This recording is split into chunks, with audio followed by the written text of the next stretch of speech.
All righty. Welcome to the smartest people in the room. We are glad you are here, and just by showing up, you're already demonstrating your very own smarts. Today, I am pleased to present two people who are widely known and respected industry wide, but especially throughout the financial area of the copyright space. I promise you will leave smarter and more enlightened than you arrived. Before we get started, please let me take care of some business.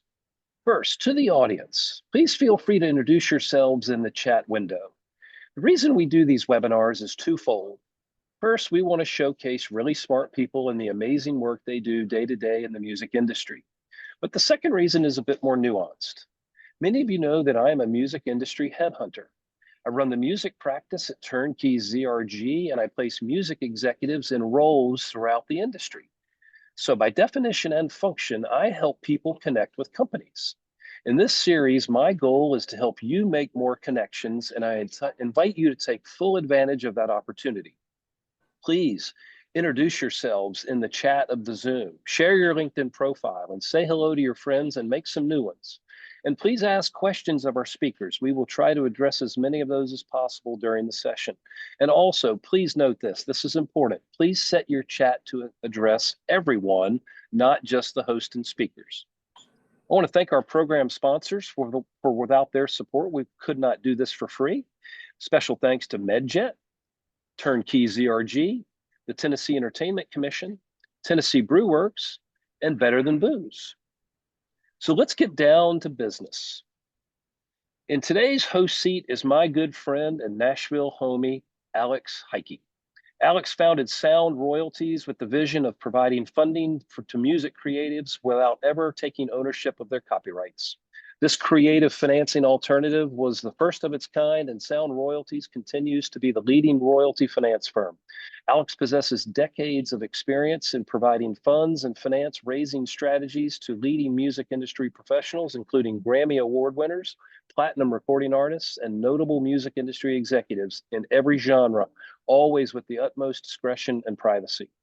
He sits on the board of the Music Business Association and the Nashville chapter sounding board of Free Guitars for Kids, is a member of the Recording Academy, Songwriters of North America, the Gospel Music Association, the Country Music Association, the Americana Music Association, A2IM, and Rock and Roll Hall of Fame, the Nashville Songwriters Association International, BESLA, and the Songwriters Hall of Fame. Damn, man, how do you have time to work? And joining Alex is Barry Massarsky. Barry is a partner and co-leader of the Citron Cooperman's Music Economics and Valuation Services practice. He has over 30 years of experience acting as a key advisor to the music industry, serving the valuation interests of music publishing and recording label firms. He provides strategic counsel to owners of music copyrights, as well as valuation, litigation economics, and performance income review. Barry is known for his high value relationships with performance rights organizations, music publishers, record companies, music industry trade organizations, and music litigation firms. Barry has pioneered the field of music copyright economics, serving revenue related interests with the U.S. music industry, facilitating strategic opportunities for advancing royalty income and inspiring new license regimes.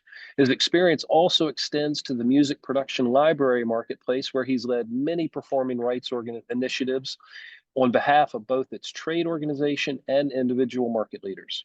Barry has worked with commercial lenders, private equity, and other financial investors who are acquiring music rights. Previously, he was the founder of Massarsky Consulting, a leading copyright economics consultancy, which joined Citron Cooperman in 2022. Prior to founding Massarsky Consulting, Barry was senior economist at ASCAP. It is my pleasure to welcome these two rock stars to our platform today. Please take it away, boys.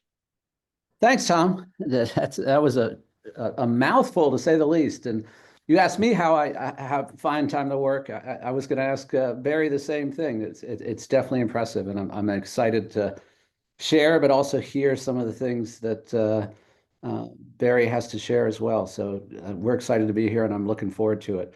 Barry, you and I go back a minute to 2013 is when we first spoke, before I founded Sound Royalties, and then 2014 is when we first met, and I'll never forget it. So I'm going to throw you kudos right now, because you have always been, and so all those accreditations that Tom talked about, you always seem to find time, and I know it's just not for me, but to talk. And we met at the Cornell Club, and you were so open about what the industry was, how it worked, and I was really just gaining my footing. So I definitely have to thank you up front, up front for that. I don't know if you even remember that first meeting.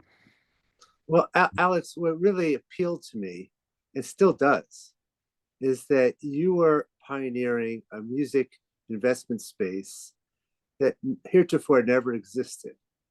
And right now, we talk about your space with prominence. There are imitators to your space. It gets press. You're involved in lots of different deal making. But honestly, before your intuition and your foresight as an entrepreneur, well, it didn't exist.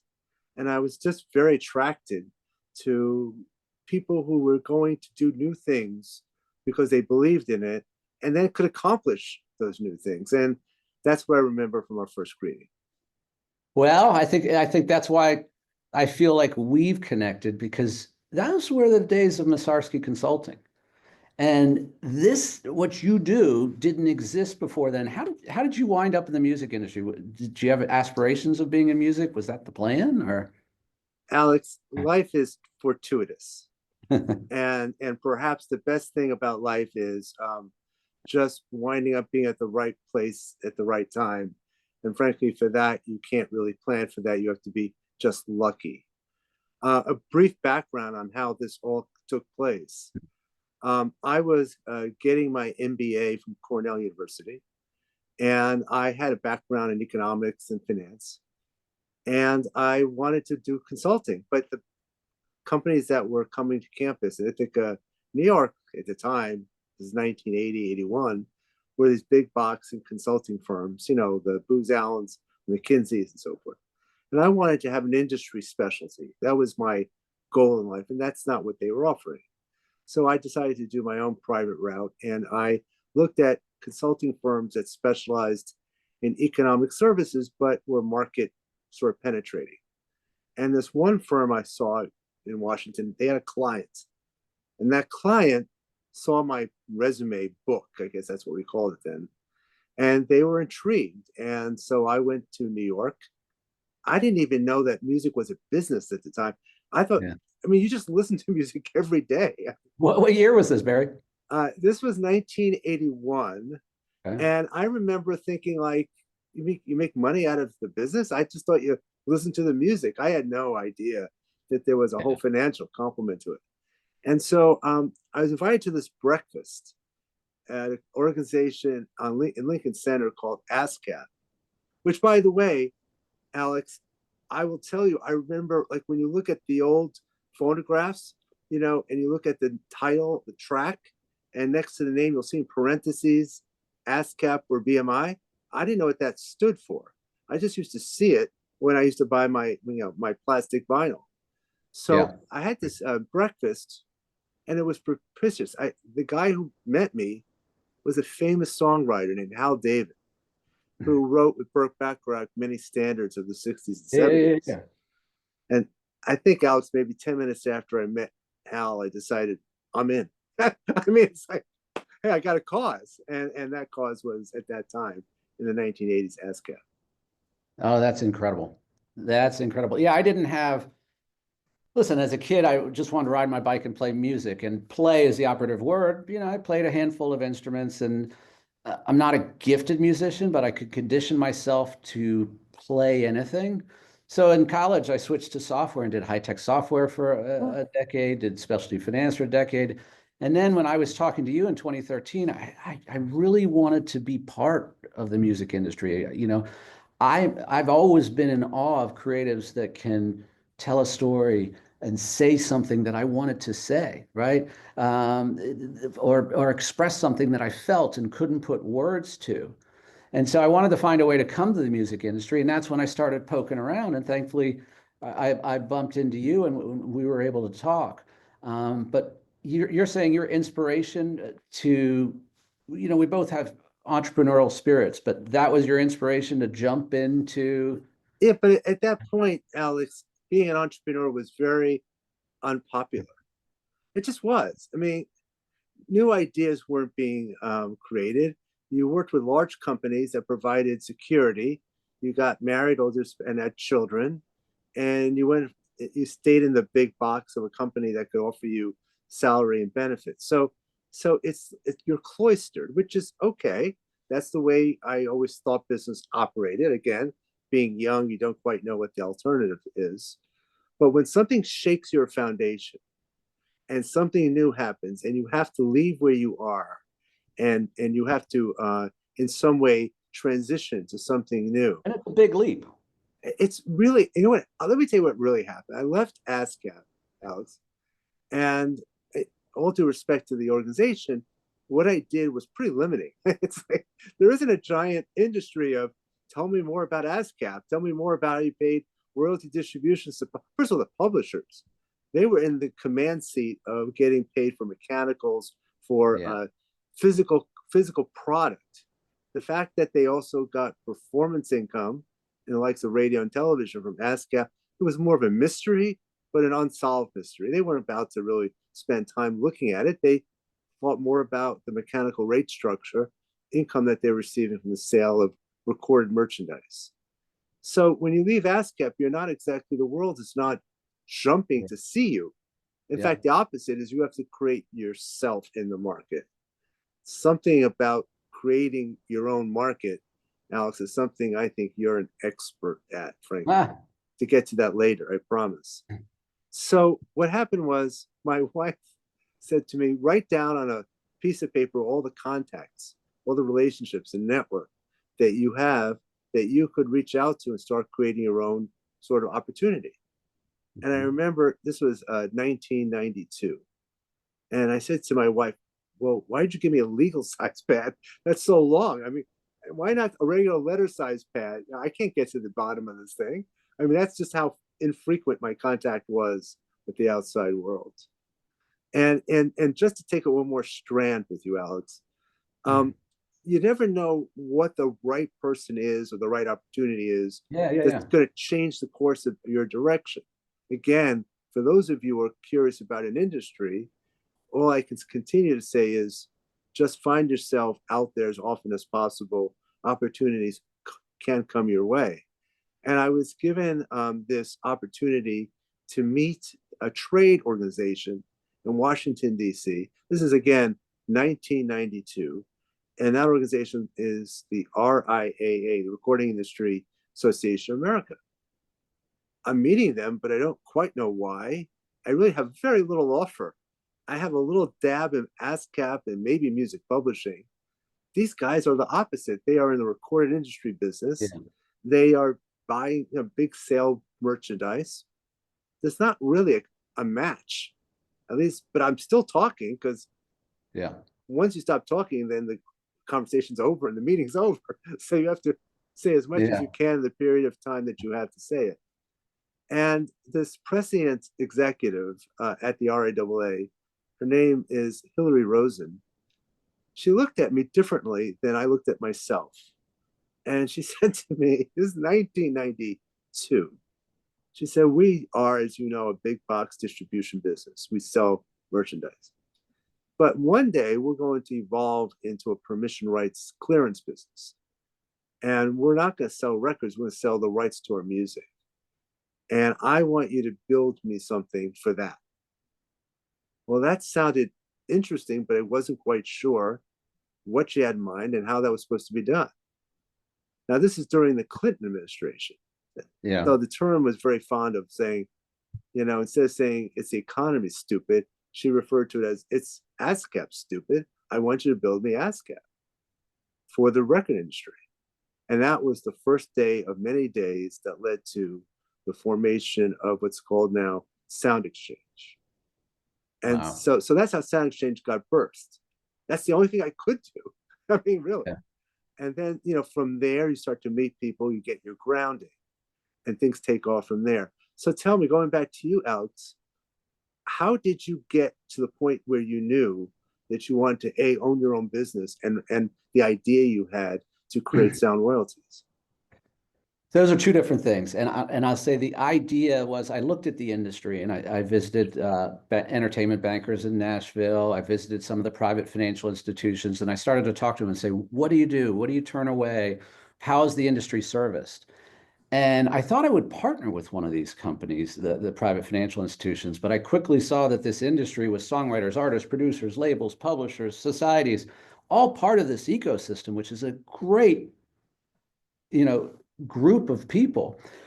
But the private financial institutions were never at the time considered part of it. The banks were not considered part of it. The entertainment bankers, some of them had forged such a strong presence in the industry, they were. And so I said, you know what? Let me start from scratch. And that was the birth of the idea of sound royalties. And so the first thing I saw is that a lot of the private financial institutions were viewed as predatory. So I said, okay, we've got to find a way to provide funding that's fair for the creatives, transparent, honest. And then I said, well, you know, a lot of these would stretch out the payments, but then pay themselves off early. So no, you know, and or people would be forced to sell because they didn't have a paycheck when it was 2 years apart. So I said, okay, let's allow pass through. And then it was, you know, what is sound royalties? And the way I answer it now is sound royalties is like a bank. We're like a bank in the sense that we don't want to own the house that we're giving you financing for, right? You know, we'll give you financing like a bank. We don't take a percentage of futures. We don't take ownership of the copyrights. We just are a finance arm that you know what the cost is going into it. We're unlike a bank in the sense that we really can be flexible and understand the different income streams that the creatives collect. There's so many different ones, you know, different ones. You know, and we won't foreclose. We won't own the house or the copyright if the royalties start to go under what we projected, you know. And so that was kind of the start of sound royalties. But I think later I had kind of an aha moment or you know, something that inspires me. Did you have something like that that was just clicked you? This is why I do this. Yes, yes. And by the way, Alex, we still want to learn more about when you're building something from scratch. Mhm. It's not a stair step. Sometimes you fall on the step and then you have to pick yourself up and climb to that next stair. And we want to hear that story from you as well, because building something from scratch is so fascinating just on its own. And we have that, as you know, we have that in common. But that aha moment, I was thinking about it. And, you know, again, in the 1990s, I've been sort of refashioned as this guy who does music valuations for the finance industry and for the banks. And it's all lovely and it's exciting and I love it. But, you know, you start in more humble circumstances, you know, Yeah. not everything grows so fast. And again, I had this knowledge of performance rights, the income stream songwriters and publishers earn from traditional radio and television and streaming, and when there's a commercialization of their use of music. And that I did know because I knew how it was designed, how ASCAP paid out, and to whom it paid, and why. Why? So I had the aha moment, which, you know, I was just thinking about that it really happened when I got a call from a lawyer named Jim Kendrick, who was representing the Gershwin family estate matters and Michael Sukin as well. And they had this dilemma, Alex. They would license their music. This is the songbook, the American songbook. They would license their music to, let's say, the airlines, United Airlines, using Rhapsody in Blue. And in the ASCAP crediting policy for royalty, they get a special bonus because, boy, that music is so well known and so popular that it increases the value of the commercial itself. It's not just a song, it's a special song. It's a song that draws a lot of attention to it in particular. And so it got this additional value. I know it's getting a little weedsy, but trust me, the story is a aha moment for sure.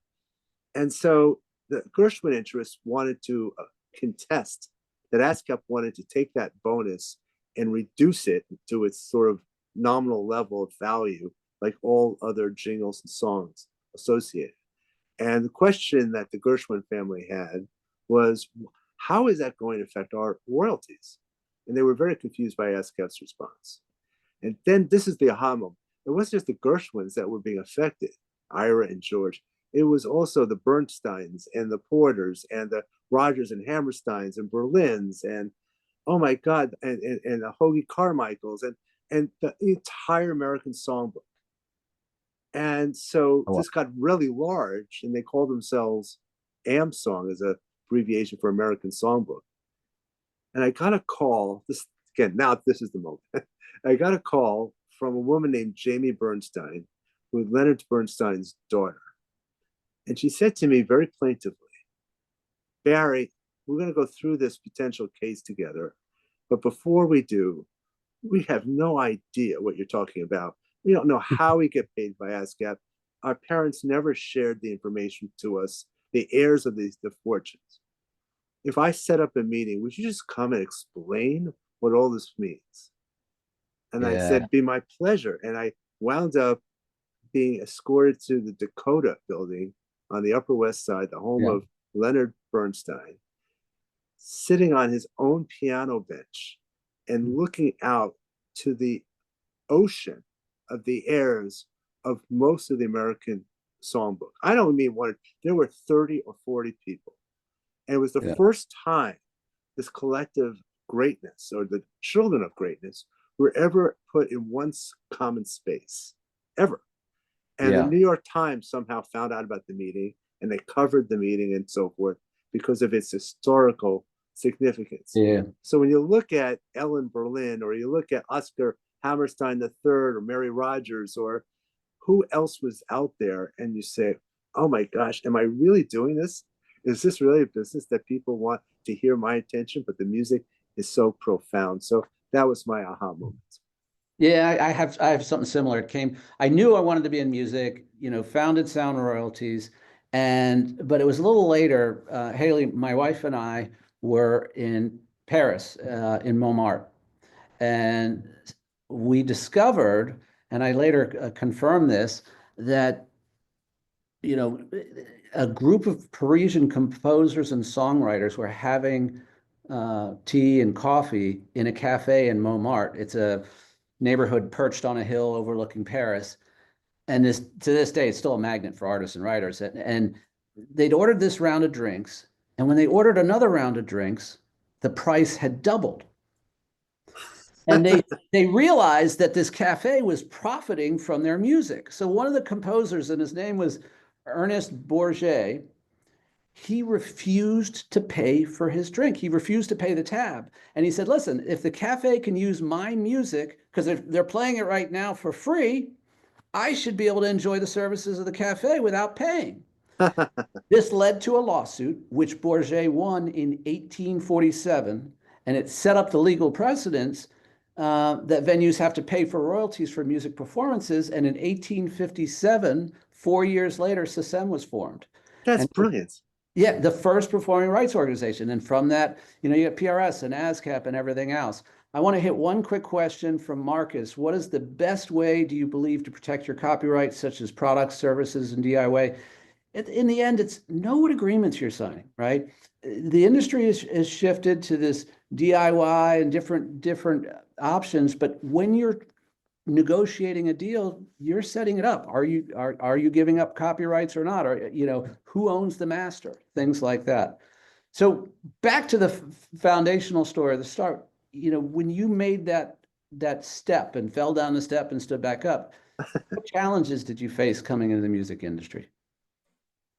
Well, the first challenge, and I can almost feel it's yesterday, is industry recognition.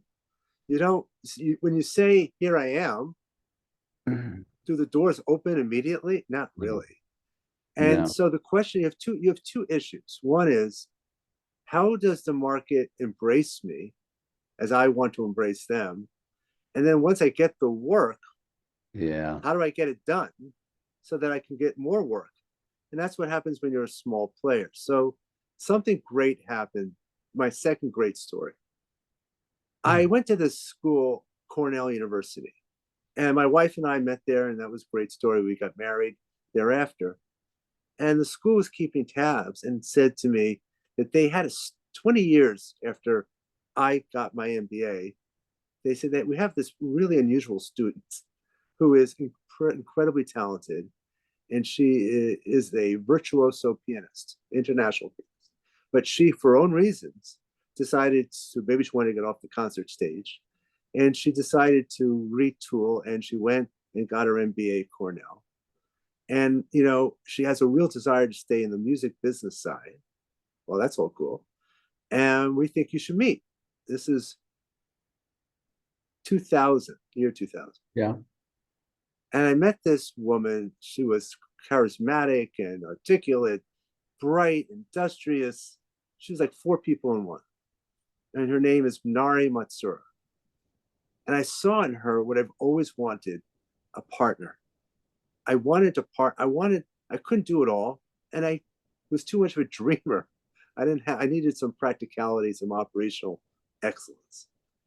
And Nari, I remember I met her for about 10 minutes, and she asked me the question of, you know, what do you think? And I said, how about starting tomorrow? I mean, I knew she was the right person. And boy, was that like the best decision I have ever made professionally. And Peggy's got it right. Nari is a superstar. You know what it is, Alex?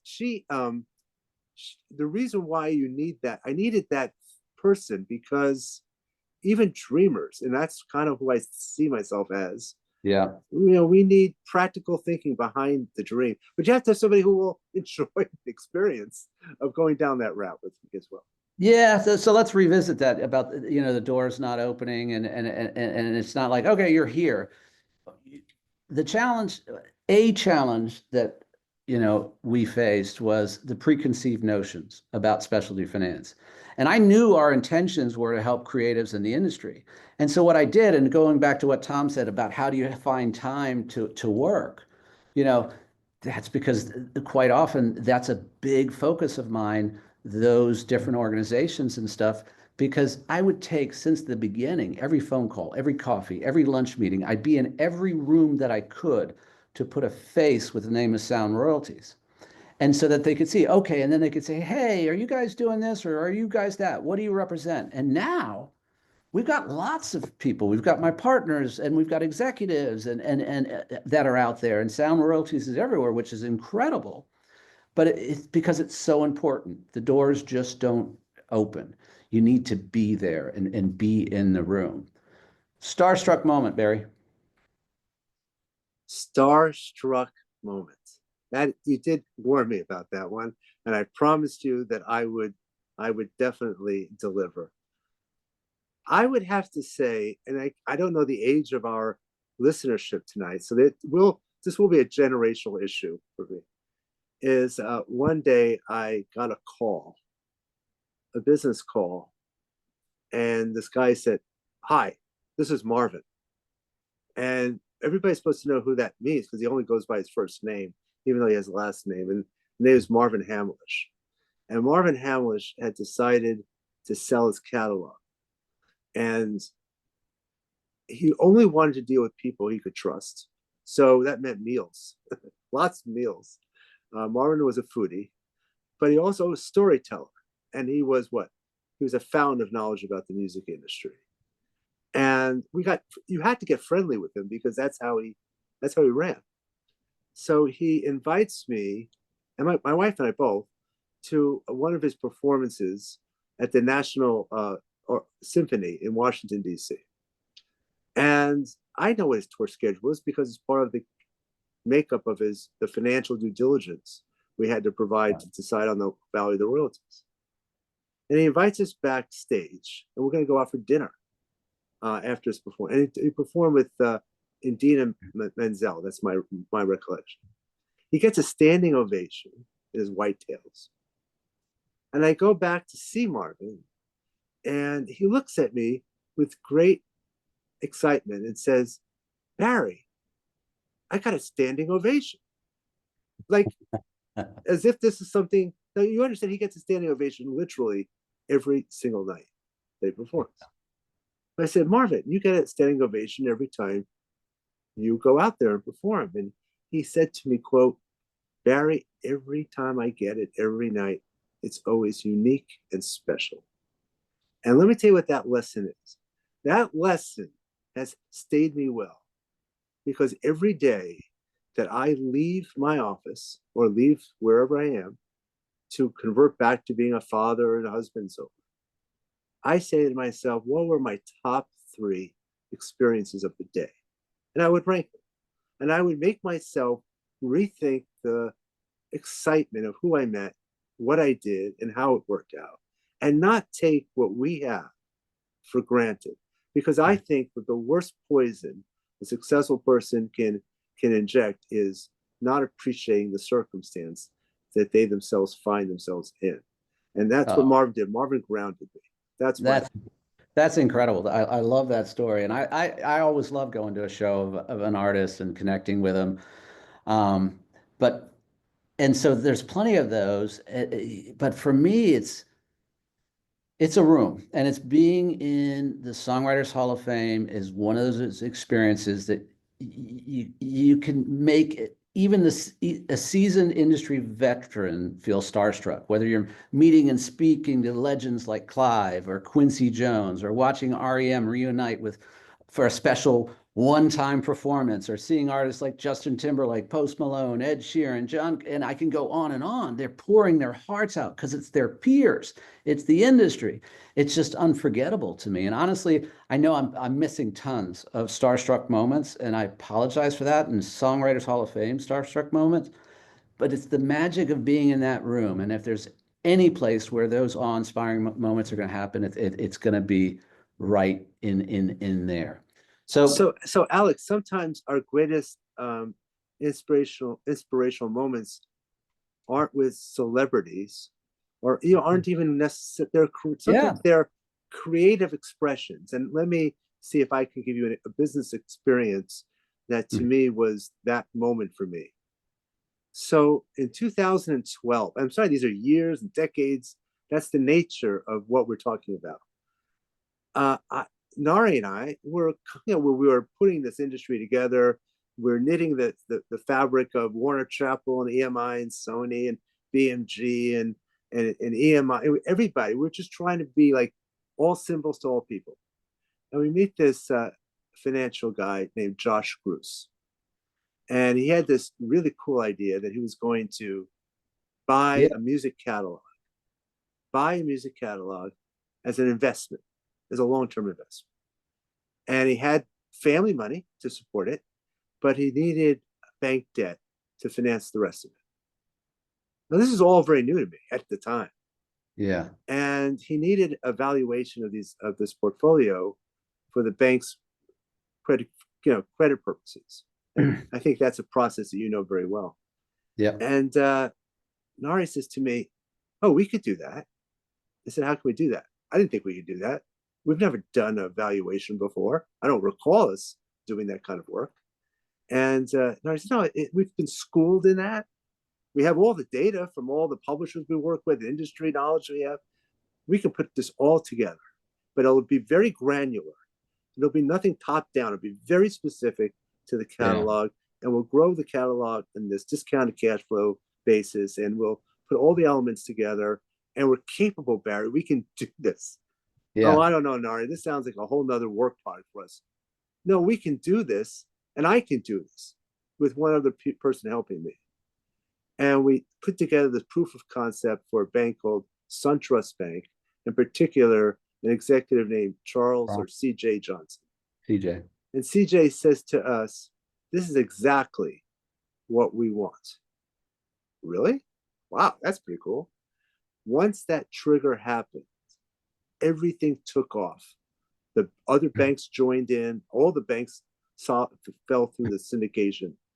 And the funds saw that there's money to be had. They organized around these asset streams, first at 2, then 4, then 8, then 10, then 20, then 30. And before you know it, Nari is like the queen of valuation. I mean, she started this whole notion that we talk about every day. That was its starting point at the time. I'm going to circle back to and touch on similar from our perspective, sound royalties, to everything you just touched on. Right. My Nari moment. So sound royalties, like what you do now, valuing catalogs, it didn't exist before. right? And that's what we're talking about. It was entrepreneurial, and you broke out and you created a market. Now there's other people doing which we'll talk about. But I had an idea, and I started down this path with this idea, but it would have never become what it's become without the magic of the right people. And it started with my partners, Chuck, and that understood the finance perspective of it, and Michael, who was chief legal counsel of Chuck's company. And then later we brought in Michael Bisnoff. It was Chuck Lau, Michael Demore, Michael Bisnoff that could lead and help us grow, and build a scalable business that now operates in, funds creatives in 18 countries. Hmm. It would have never happened. And I don't shy away from that. That's my Nari moment. The right people at the right time with the right ideas, right? And they've all bought into the ideas. And that's what enabled it to continue to grow. So you guys are doing these valuations, and we're looking at it more from a financing perspective. So we do forecasting, you guys do valuations. But one thing we have in common, and the common question that I know I get all the time, and we get, and I'm sure you do as well, is what's happening in terms of valuations? What's happening, the impact of the rate hiking cycles? What did they have on deals? And, if you look back at 2024, we saw Kiss reportedly sold for 300 million. It was Queen had that sale to Sony for 1.27 billion. So the question, are valuations still peaking? Is the market stabilizing? I'll give you my perspective, but I'm curious yours. Well, that should be a quick answer. No. So let me see if I can put it together in a fairly fluid form. So first of all, we look at the cash flows, right? And we measure those cash flows. Are they growing? And if so, why? So we really separate ourselves in so many categories, right? So Alex, we look at masters, which is the recording side separately than publishing, because they attract different right streams. And then within publishing, let's just stay there for a moment, we really divide the world into new songs and into sort of standards or iconic songs, because we're all trying for the same goal in evaluation, is to find that, quote, steady state where things can lift from. Because if you have a song that is, rocketing into space on the charts and generating a tremendous amount of revenue, it's unsustainable from an investment point of view. And so you have to bring that back through a decay curve study to find out where its resting spot will ultimately be.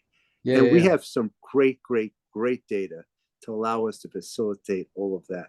So when you finally get through all the math and all the rounding and all that stuff, where are we in the industry? Where are we? If you had to sort of like, you have an elevator and you're going from the ground floor to the 15th floor, what would you tell somebody about the music industry and the state of economics? I would say, wow, is this a stable marketplace? Stable. It is consistent. We have smaller investment groups that have sold out their investment portfolio to slightly larger groups, and their exit multiple is what they care about, exceeded their opening multiple. They've grown the business each and every time. We have all kinds of music, Alex. Unbelievable. The differential of how music is being parlayed, whether it's Latin or country. What about music in film and television? Forget music. What about producer royalties? Producer royalties. What about writer share passive? That was never a business.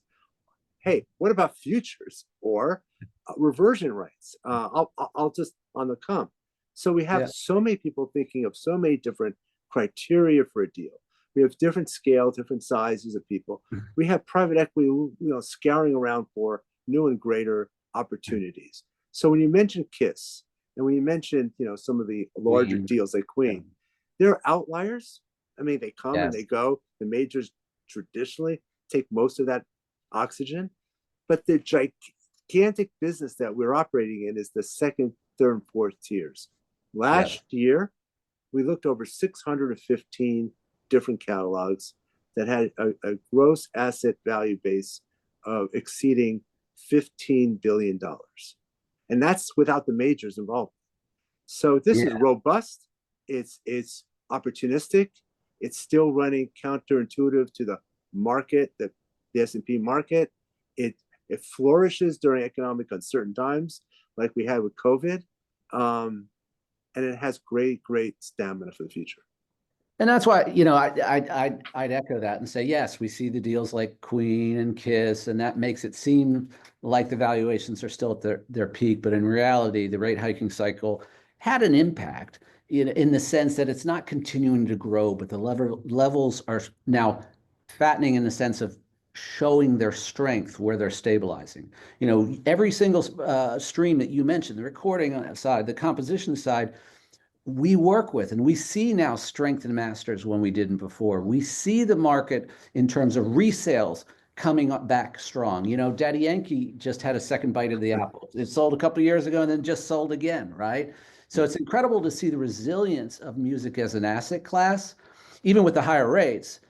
There's still a strong appetite for catalogs, but it's no longer, it's just the publishing. There's so much more to music that the Wall Street and the investors are seeing that it's a predictable, revenue stream. From our business, we are not buying catalog, but we're seeing more 7 and 8 figure deals as we continue to enhance our models, which has allowed us to lower our pricing and increase our advance rates. And business managers are seeing us as a competitive alternative to asset-based lending from a bank, because without the PGs. So we're seeing all this flow through to us as the industry continues to grow. The industry's turning to us more and more, and we're growing in that adjacent market. The financial ecosystem of the music industry is still very active. Kevin asked us a question that leads into my thought. Kevin's like, when doing valuations, how do you differentiate yourself from a million different companies that just do it and plugging in algorithms? And I'd say, for me, and I'm gonna, what is one area of the business that keeps you up at night, Barry? For me, is it data? Is it interest rates? Is it AI? One of the biggest areas of the business that keeps me up at night is ensuring we have accurate, actionable, and timely data to make these informed decisions for creatives. If there's an issue with incomplete or delayed data, it can ripple through everything we do. Look, if we overestimate what they're getting, they're going to get it. And they can grow their catalog, but they may not get as big as an advance from us. If we overestimate, they get that and they get to flow through and they get a bigger advance. But if we underestimate, because we then go with that overestimation, we take the hit because there's no late fees, no penalties. So we've got to get it right. We could talk about AI and its double-edged sword in a minute, but what keeps you up at night, and address Kevin's question too? So I want to address Kevin's question, and then I want to what keeps me up at night. And they're really for me, they're two different questions. We don't have algorithms that we just plug and play. For instance, to give you a little bit of an inside look, when it comes to new music, relatively new music, maybe up to 24 or 36 months, that music is, and say it's on the publishing side for the moment. So you're looking at performance income, and you're seeing these gigantic numbers balloon as the airplay of these songs start to really mushroom. So my team, we have one guy in our team, Alex. All he does, he gets paid a lot of money for this, is study bonuses that ASCAP BMI treat on new music, whether it be country, pop, or urban, whatever it might be, so that we can predict. We have the statements, we have the analysis. We do that work for the major publishers. They're forecasting. We understand these bonuses. That's money that's allocated from hotels and radio and motels, general licensing sources that get played into not streaming, but radio airplay. And it's geared towards the threshold or volume of airplay. As that goes up, these bonuses go up. And then once that airplay falls down, those bonuses are stripped out, and that's the decay I'm referring to. So that's a nuance, man. That in order to be that's changing every quarter. That's the fabric of the music industry as it moves across its time path. We have to be really expert in that. It's really much more of a intuitive science than anything else. Now, the question that you really asked me was, what keeps you up at night? And you're referring to something that, I guess you're on the board of the music biz, but Music Biz hosted a panel about 2 years ago, and it was a panel on valuation actually in Nashville, and they had four speakers. I was one of the speakers. So was CJ, the one I referenced before, the banker from now Truist Bank, and Sharice Clark, well known at Harborview. And the question was, what are you worried about? What keeps you up at night? And predictably at the time, CJ mentioned, interest rates, cost of debt, stirring the industry and lowering volume for deal making. Sharice, AI, how is that going to implicate good copyrights, and will that affect future growth for the marketplace? Good point. Then a competitor of mine who represents a company called Virtu, Brad Sharp, talked a little bit about data consequences and whether the data is accurate or not, so forth, so on. And I'm still waiting to talk. And finally, the moderator says, Barry, what keeps you up at night? And I said, what worries me is that an important valuation of a catalog has to be conducted. And neither this guy representing my chief competitor or I are doing the valuation. I know he can do it. I know what he's doing. I know what I'm doing. Yeah. My biggest fear is what I call a rogue valuation from a would-be third party that says, I can do that. I have equipment to do that, but misses the value checks, misses the nuance of the data, misses the understanding of how the music industry operates. And we get a result that can't be fulfilled, and people start to lose some comfort and some sort of security in the work product. That to me is something that we should be. And the banks talk to me about that all the time. That's why the banks, and they'll tell you, it's just us and Virtu on the short list of accredited valuation firms. Yeah, and we see that too. I mean, we get people saying, well, so-and-so is doing this, and we look under the covers and it's like, well, it's really costing you this, or they're tying in your futures, or there's so much more to it, or there's a right of first refusal, and it may seem equal, but they're going to get you at the second bite of the apple, or whatever it may be. Tom asked a question. I didn't know if Tom's allowed to ask a question, but Tom asked. He said Queen Sale was one of the largest, right? Question mark. What catalogs will sell for more? But so that's the question, along with, if you could own one track, someone gave me this, I loved it. The publishing and the masters rights of one song, what would it be? And I was at dinner, I was talking to Merck with dinner on Friday. And I think we both agreed, if I could own the publishing and masters one song, it'd have to be something like iconic, like Yesterday by the Beatles. It's a song that touches the heart. I love it. It resonates across all generations. It's also one of the most covered songs ever, which makes it incredibly valuable from the publishing side. It has strong sync potential, so there's demand for licensing. It's streaming strong, billions of streams, and that's not even counting all the streams from the covers. So we're looping back. So that's my answer. So Tom's asking, and I'm asking, favorite, if you could own one track, what would it be? Oh, There's something larger than Queen. I think Queen is it, actually. Really? Oh yeah, I think We Are the Champion. I don't, it's such a brilliant song. If you think about it, anything that's inspirational will always be long lasting. And it has the biggest sync curve you've ever seen. It still gets tremendous airplay. Streaming is way up. It's a darling of social media.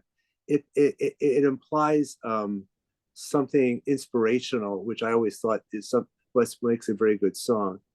But I want to get back to this notion of valuations, if I might just touch back on something. Let's do it. There's a little bit of a misconception in the market, I feel, about the value or purpose of a sell-side valuation. I understand the buyers, they need, for covenant reasons, the banks require a third-party assignment of value to determine loan-to-value requirements. Or private equity wants a check-off on the fund management of the portfolio to evaluation. Why would, let's say, a significant band or artist need to pay money to set up a value when he or she knows that if their lawyer went to market, they'd get 6 or 7 bids and let the market dictate the value? and I'll just take the best bid. Why do I spend money checking out what my value is before I go to auction? If you think about it, that's a big issue. That's a big question. Here's the answer to that question. We have done a lot of sell-side valuations, and what we find are three things. One, the buyer's market is an imperfect market. They could misunderstand cash flows just as easily as anybody else. Yeah. Trusting them to set the market is dangerous. A sell-side valuation done appropriately creates what we call the floor. We're saying, here's the market value of this catalog. You might and should do better than this number, but you should never accept a value below it. Not value below is misunderstanding the cash flows. Above it is competition. Secondly, there are different things that buyers will look at: cost of capital differences. They'll look at taxes differently. They're not wrong. There was one company, well known, shall we say, that was trying to get the rights to a very famous, hugely famous artist, both writer and label. At Citron Cooperman, we were business managing this very artist, and I was asked to do the valuation for it. And my number came out much higher than the prominent buyer had come up with. And that created this unbelievable concern. Yeah. So it wasn't that the buyer was doing a wrong job. They were a very honorable firm, but they did two things that made no sense to me. They implied a discount rate way higher than what the market would bear. We do set the market for this because of the volume of work we do, and we believe it's around 9%. They had their own internal cost of capital, was much higher. That's fine, but that's not a market response. That's their response. And Correct. because of the nature of this particular concern as a strategic, they had to imply taxes into the deal, where almost all of the other marketplace buyers, the financial buyers, they operate in some form of a tax haven, as it were, and taxes aren't a treatable cost against the operation. Just not, because they just don't pay taxes. So if you strip out the taxes, you get the discount rate down to where it belongs, our number was in 3% of their number. So problem is that the seller was going to potentially pay for things that they didn't need to have to pay for, right? Yeah. That's what that due diligence did for them behind the scenes. Yeah. So we're not doing appraisals. We're doing forecasts for financing. But, a lot of the teams will come to us, the business managers or the entertainment attorneys with their clients saying, look, can we get a bridge until this needs to be cleaned up? This needs to be organized. It's going to take a little time, or we need to shop for the right buyer. It's not something that's going to happen overnight if you're going to do it right. But we had the descendant of a famous artist that was an artist in his own right. And he came to us and said, look, I'm being offered a 17 multiple. And you can't just rely on a multiple. And I'll say that again now, and you're going to nod your head yes. But we looked at it for bridge perspective. And one of our analysts came back and said, look at this. They said it's 17 multiples, $320,000 a year and they're going to get $5 million for it. But the LOI and the way it's written up talks about this producer royalties. Can we look at those? So we asked the artist and his team, and they're like, well, we weren't collecting those. We weren't aware. It turned out it was $180,000 a year in royalties. So the answer was, look, you're selling $500,000 a year in royalties for $5 million. That's a 10X, and so it's more complex than people realize outside of the industry. And sometimes people come in and say, I can do this. And they set up shop and provide forecasts. They provide appraisals, and they don't know what they're doing. And sometimes it's a team, an individual, a cousin of a manager, become a manager or that kind of stuff. But I guess it's what's also keeps us busy because we do a good job at it. Let's talk about predictions for 2025 and beyond, maybe how the industry is changing or how what you do is changing or the focus of it. Well, we have, from my side of the fence, a huge change that I'm working very hard to catch up to, because very creative funds have in some ways moved away from traditional debt financing, corporate debt financing, into forms of securitization, which that sounds very interesting to me. It's where it's really more private debt. You get this assembly of different sponsors, and it's issued by a certain third party, and it gets Yep. rated by an agency for value purposes, and there's scrutiny by folks that frankly are very removed from the details of the music industry, that have very little conductivity to the industry itself. It's a mech. And by the way, these asset-based securities, they're famous for everything but music. I mean, airplane leasing and home loans, and I mean, there's just a fantastic menage of assets that they look at. Music is brand new, but it's becoming the move du jour, and there are different players involved. Essentially, our work should be fairly similar, but you have to educate, inform, provide a different look to the data than what they are used to, these volumes of information, whether relevant or not to the particular asset value. So it has changed a lot of our time and our orientation, are frankly newer unorthodox players that have entered into the financing market that really weren't here 2 or 3 years ago. That whereas the banks were so familiar, they are in some parts of the banks are operating differently because they have ABS arms and they have corporate arms, and we're trying to catch up to a new finance reality that is asset-based securities. Yeah, I think it's interesting, and I hear this a lot from our banking partners that, they're doing stuff at 60% and their books being cleaned out because, from an ABS perspective, people are willing to go 80%. And we're seeing in the sense similar changes in the sense that, one, we're growing internationally, so we're having to re-educate the market, but it's a younger market of creatives that are collecting royalties that haven't as long. We're also working with new income streams. We adopted into tour finance and bridge finance. When the catalog market got hot, people started coming to us. The message is, look, if you're looking for money, talk to us. Maybe we can help. And then it started to be bridge finance. Hey, I'm selling, but can I get, oh, okay, we can do that. And we do it. And then, or managers looking for financing. We're looking at short form video. So as music goes into more platforms and the industry starts to grow, we'll continue to grow with music. And we're also growing into adjacent platforms. The other thing is we're seeing that we're building stronger relationships with the payors.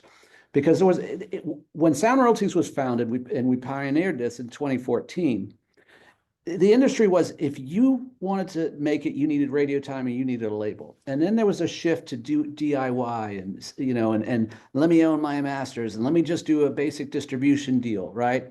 And we weren't part of that. We don't choose, we don't replace the distributor, label, or publisher. You stay with that publisher, label, distributor, whoever it may be. But it was they were trying to hold on to their clients and maybe misunderstood what we did. But now there's a pendulum shift back to the middle. And I think the pendulum shift back to the middle is no longer it's not DIY, it's not full label, it's, listen, I want creative services. I want to own some of my rights, but I want creative services as well. So it shifts back to the middle, and the artists and the creatives and the payors are starting to see us as a partner for access to that capital, especially as the capital has gone, costs have gone up for the market. What else, what excites you about the growth of, it went from Massarsky Consultants to Citron Cooperman, what excites you about the future? Oh my God, I love being at Citron Cooperman. I just think it's so fun to have people and to have a lot of people that can support you, to have a marketing. I mean, you know what this is like, Alex. You created this before I did. You have a marketing group. I have a marketing group, Alex. We have a group of 11, people who are doing my deals, reviewing these valuations. We have connections to other people that I never knew we had.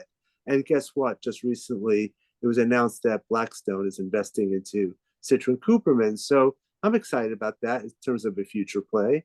Yeah, I like being part of this group. It's re-energized me. There are things about starting a business, the things you have to do to keep track of it, that, boy, it's so nice to have a support team that does some of the work that you had to do yourself. I will tell you that that is something I'm enjoying right now. Yeah, no, that's awesome. What excites me about our growth is seeing the impact we're having on so many more creatives' lives. One of the most recent inspiring moments was realizing just how much of a difference we are making, not just financially, but in empowering artists and focusing on their crafts and knowing that our work is helping sustain the careers. And it's just incredible to see it go around the world.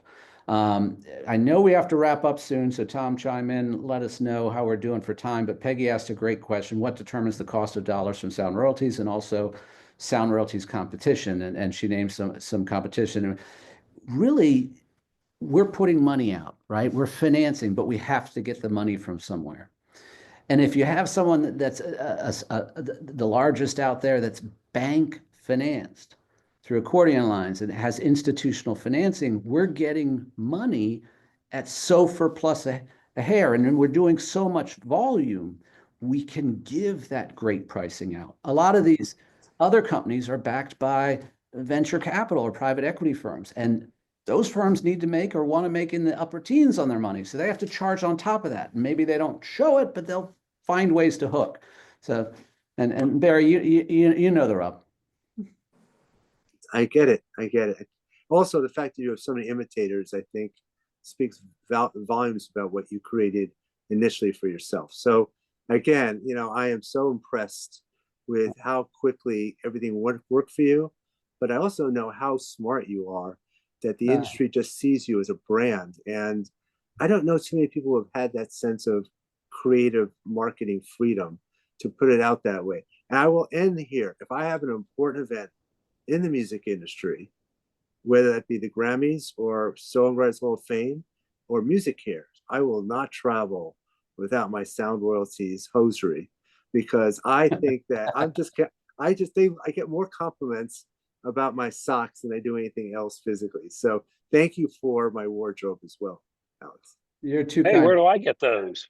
Yeah, we'll talk to marketing and get the team to get you some. Yeah, thank you, Barry. That it's very kind, and you've built something from scratch that's incredible too. And the industry looks to you to understand what is the condition of the market and where things are and what are the value of things, because you created it and you're the most well versed in it. And I'm grateful for our marketing team and my partners that see the importance of the value of, hey, we're real people that talk to you. We'll be in the rooms that you're in, and you'll see us, so we're building a relationship here. It's not, let's get this deal and run away. So wonderful. Good news, Alex. Good news. Well, gentlemen, I hate to do it, but it is time to wrap up. And to the audience, I promised you this would be the best, hour of your whole week. And I know we delivered that. These are not just the two smartest people in the room, they're the two smartest pioneers in the room. Who knew that these both gave birth to an entire industry, to themselves? So great job, guys, on what you've been doing. I hope you continue doing it, continue to innovate, continue to grow, and just keep being awesome for the music industry. Thank you. We will see you back here next week at the same time. Two more smart people. But in the meantime, be nice to each other, stay safe, and stay healthy. See you. thanks, Bye-bye. everybody. Thanks, Barry. Thanks, Tom. Thank you.